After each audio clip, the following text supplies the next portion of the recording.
नमस्कार। अर्थशास्त्र विभाग में आप सभी का हार्दिक स्वागत है। बीए पार्ट फर्स्ट का इकोनॉमिक्स फर्स्ट का पेपर आर्थिक अवधारणाएं विधियाँ हम पढ़ रहे थे। इसी के अंतर्गत आज हम देखेंगे स्टॉक व प्रवाह चर। यानी कि अर्थशास्त्र में जो वेरिएबल्स हैं, जो चर राशियाँ हैं, इन वेरिएबल्स का विशेष महत्व है। हम जितने भी इक्वेशन इसके बाद में बताया आपको, नेक्स्ट हम पढ़ेंगे फलनात्मक संबंध। उस फलनात्मक संबंध के अंतर्गत भी हम स्टॉक और प्रवाह चर जो हैं, जो वेरिएबल्स हैं, उनका विशेष महत्व है। अवकलन पढ़ेंगे, उस अवकलन में भी जो वेरिएबल है या जो स्टॉक है उसका विशेष महत्व है।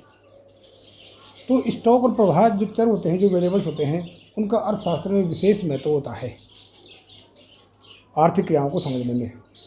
तो उसी संदर्भ में हम यहाँ कुछ एग्जाम्पल लेकर स्टॉक और प्रवाह किसे कहते हैं, स्टॉक और प्रवाह चरों में क्या अंतर है के बारे में अध्ययन करेंगे।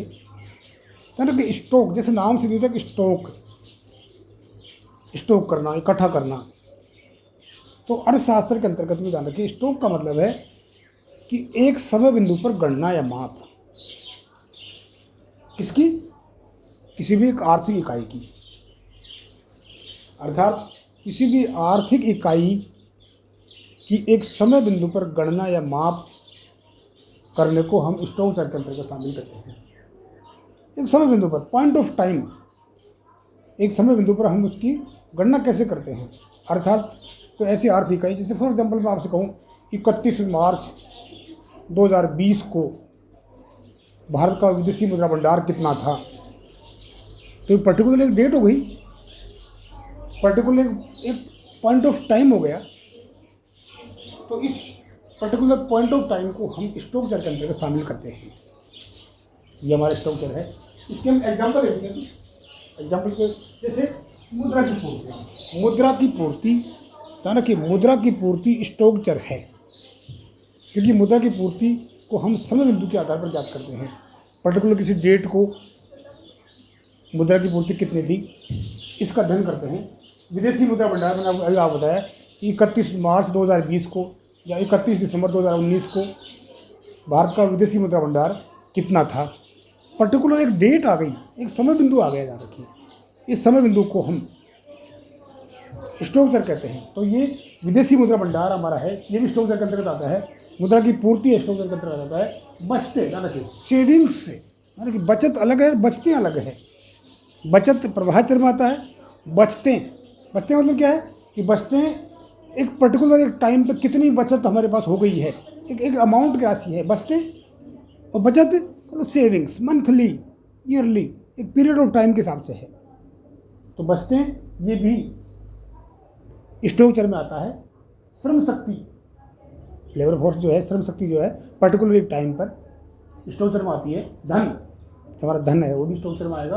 खाद्यान्नों की पूर्ति, नहीं, खाद्यान्न की जो सप्लाई है, खाद्यान्न की पूर्ति पर्टिकुलर टाइम में इतनी तारीख को खाद्यान्न की पूर्ति कितनी थी, तो ये खाद्यान्न की जो पूर्ति है ये भी स्टॉक चर में आता है। पूंजी का स्टॉक बना, पूंजी का स्टॉक, तो ये पूंजी का जो स्टॉक है, ध्यान रखिए, पर्टिकुलर ये भी स्टॉक चर में आता है, क्योंकि पर्टिकुलर टाइम को इंगित करता है। कुल बैंक जमाएँ, याद रखिए, कुल बैंक जमाएँ, जो बैंक डिपॉजिट्स जो होती हैं, वो बैंक डिपॉजिट जो है पर्टिकुलर टाइम के हिसाब से, पर्टिकुलर समय पर कितनी हैं, ये भी स्टॉक चर में आता है। तो इसलिए इन एग्जाम्पल से स्पष्ट है, इन एग्जाम्पल से हम जानते हैं, इसके अर्थ से हम जानते हैं कि स्टॉक चर का अर्थ है एक समय बिंदु पर किसी भी आर्थिक क्रिया की गणना या समय बिंदु पर, पॉइंट ऑफ टाइम पर किसी भी एक आर्थिक क्रिया का माप कैसे ज्ञात करते हैं, उसमें स्टॉक चर के अंतर्गत शामिल करते हैं।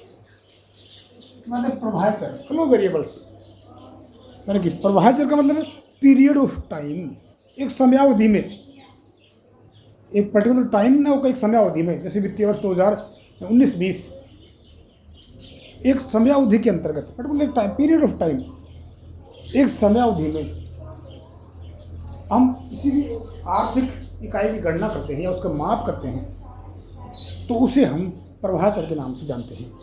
ठीक है, जैसे वास्तविक सकल घरेलू उत्पाद, यानी चूंकि हम जानते हैं कि राष्ट्रीय की गणना वर्ष के आधार पर की जाती है, वार्षिक होती है गणना इसकी। ठीक है, तो ये एक पीरियड ऑफ टाइम होगा, समय बिंदु हो गया वास्तविक सकल घरेलू उत्पाद। बचत, मैंने कहा बचतें अलग, बचतें हमारी हैं वो स्टॉक चर में है। बचत क्या है, एक प्रवाह चर में अंतर्गत आता है। वार्षिक निर्यात की राशि, वार्षिक निर्यात की राशि पूरे साल की आ गई, वार्षिक निर्यात की राशि आ गई पूरे साल की। पॉइंट ऑफ टाइम में ये एक पीरियड ऑफ टाइम आ गया है, समयावधि आ गई, तो ये वार्षिक निर्यात की राशि प्रवाह चर हो गई। बेरोजगारी में वृद्धि, ठीक है, बेरोजगारी में वृद्धि किस वित्तीय वर्ष में ज़्यादा हुई, कहाँ से कहाँ तक वृद्धि हुई, पर्टिकुलर एक टाइम के लिए बेरोजगारी में वृद्धि, increase, particular time, period of time की बात कर रहे हैं हम, एक पॉइंट ऑफ टाइम की बात नहीं करें, पर्टिकुलर समय की बात नहीं करें कि इतनी तारीख को इस वित्तीय वर्ष में बेरोजगारी की वृद्धि। तो ये प्रवाह चर में आता है। आय, ठीक, इनकम पर्टिकुलर दिन की नहीं होती है, आय मासिक या वार्षिक। जब राष्ट्रीय की बात करते हैं तो राष्ट्रीय गणना वार्षिक की जाती है। मोटर गाड़ी की गति, देखिए मोटर गाड़ी सीधा सा एग्जाम्पल है, जैसे एक पानी के बर्तन में पानी भरा हुआ है, स्टॉक हो रहा है, वो नल से बह रहा है, वो प्रवाह हो गया। एक मोटर गाड़ी खड़ी हुई है, ठीक है, वो एक पर्टिकुलर समय में खड़ी हुई है, स्थिर है, कांस्टेंट है, और मोटर गाड़ी की गति है, जो गति प्रवाह चर के अंतर्गत हम उसको शामिल करते हैं। ठीक है, तो ये हमारे स्टॉक को प्रवाह चर है। यानी कि प्राइस, कीमत एक ऐसा चर है, प्राइस, कीमत एक ऐसा चर है जो न स्टॉक न प्रवाह है। कीमत जो है न स्टॉक न प्रवाह है, इसे हम अनुपात चर के नाम से जानते हैं। रखिए, अनुपात चर के नाम से जानते हैं। ठीक है, तो इसका समय माप नहीं है, कीमत में परिवर्तन जो होता है उस समय को माप प्रस्तुत करता है। ठीक है, लेकिन फिर भी जो हमारा जो कीमत है, ध्यान रखिए, वो अनुपात चर के नाम से जानते हैं। कीमत स्टॉक और प्रवाह चर में नहीं आता है। ठीक है, ये हमारा स्टॉक और प्रवाह है। अब दोनों में जो अंतर देख लेते हैं, स्टॉक और प्रवाह में अंतर क्या है, डिफरेंस।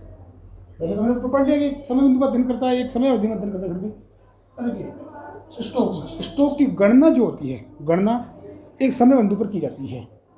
स्टॉक चर या स्टॉक राशियों की जो हम गणना करते हैं एक समय बिंदु पर हम करेंगे। ठीक है, प्रवाह चरों की गणना इस समय अवधि के अंतर्गत करते हैं। ठीक है, इसका एग्जाम्पल लेके देखते हैं। पर्टिकुलर डेट को, मैंने कहा कोई 31 मार्च 2020 को भारत का विदेशी मुद्रा भंडार कितना है, इसकी जो गणना इस तरह से की जाती है एक पॉइंट ऑफ टाइम पर। ठीक है, जिसमें एक समय बिंदु को हम लेते हैं, तो ये स्टॉक चर के अंतर्गत शामिल करता है, किया जाता है। और प्रवाह चर में हम समयावधि लेते हैं। जैसे राष्ट्रीय की गणना वित्तीय वर्ष 2019-20 में राष्ट्रीय की गणना हम लेते हैं, समयावधि को शामिल करते हैं। ठीक है, नेक्स्ट है स्टॉक चरों में परिवर्तन की जितनी अधिक अवधि होगी, स्टॉक चरों में परिवर्तन जितनी अधिक अवधि होगी उतनी अधिक प्रवाह चरों के होने की प्रवृत्ति होती है। ठीक है, और स्टॉक का माप, मैंने कहा कि स्टॉक का माप एक समय बिंदु पर किया जाता है। मेजरमेंट, स्टॉक का मतलब क्या है, आर्थिक राशियाँ जो होती हैं, आर्थिक जो चर राशियाँ होती हैं, वेरिएबल्स जो होते हैं, उसमें किसी का माप, मेजरमेंट की हम बात करते हैं। पॉइंट ऑफ टाइम तो हम स्टॉक चर कहते हैं, और किसी का आर्थिक चर राशि का माप तो हम समय बिंदु पर करते हैं, तो हम पीरियड ऑफ टाइम के नाम से जानते हैं, इसकी माप हुई। तो ये स्टॉक और प्रवाह चर हैं अर्थशास्त्र में, हालांकि इनका विशेष महत्व है।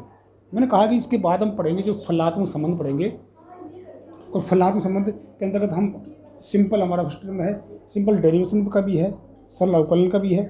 तो उसमें भी ध्यान रखिए, जो वेरिएबल्स स्टॉक होते हैं, कांस्टेंट वैल्यूएबल जो होते हैं, उनका भी विशेष महत्व है, और जो प्रवाह चर होते हैं उनका विशेष महत्व है।